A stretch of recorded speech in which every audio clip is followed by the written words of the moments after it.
Americans didn't suddenly lose their willpower. I'm sorry. That explanation never made sense to me. Go look at pictures from the 1950s, the 60s, even the 70s. Look at people at the beach, at a grocery store, at a county fair. Look at old school pictures, family cookouts, just regular people living regular lives. They weren't all health nuts. They weren't counting macros. They weren't wearing fitness trackers. Most of them probably couldn't even tell you how many grams of protein they ate that day. And yet, you simply did not see obesity at the level we see it today. Now look around. Something happened. Today, roughly 3 out of 4 American adults are overweight or obese. And obesity among adults is several times as prevalent as it was in the early 1960s. And we're seeing serious metabolic problems in children that we once associated much more with adults. So here's my question. What happened? Because the explanation we've basically been handed is we eat too much, we move too little, we don't have enough discipline. Okay, but did hundreds of millions of people suddenly lose their willpower at the same time? Did our grandparents possess some magical self-control gene that disappeared? Come on!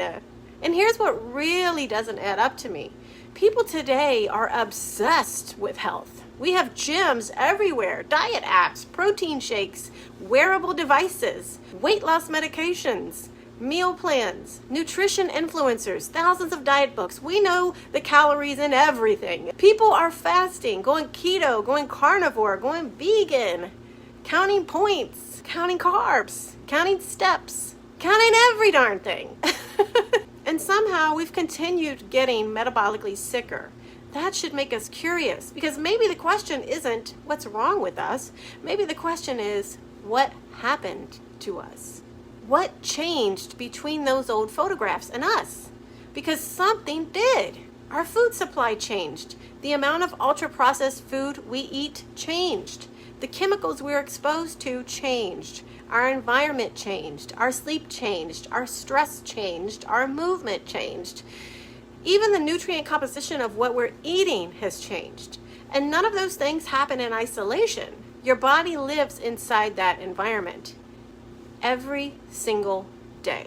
So I've become fascinated with a completely different possibility. What if a lot of what we're seeing isn't simply a massive failure of human discipline? What if the human body has been adapting to a world that changed around it? Because your body adapts. That's what living systems do. And metabolism doesn't exist separately from the rest of you, right? Your liver matters, your thyroid matters, your hormones matter, your insulin signaling matters, your muscle matters, your sleep matters, your nutritional status matters, your environment matters. And when enough of those things change, the body can change too. And that's why I think telling somebody who struggled with their weight for 20 years to just eat less and move more is an incredibly incomplete conversation. That doesn't mean calories don't matter, and it doesn't mean movement doesn't matter. Of course they do, but they are not the entire story. And I think we've spent decades arguing about which diet is best while missing a much more interesting question. Why did this become a mass problem in the first place? Because if you want to understand where we are, you have to understand what changed. And that is the rabbit hole I've been going down.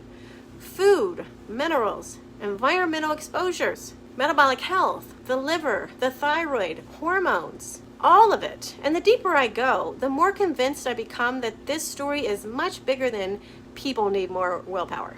So if you've ever looked around and thought something about this doesn't add up, good.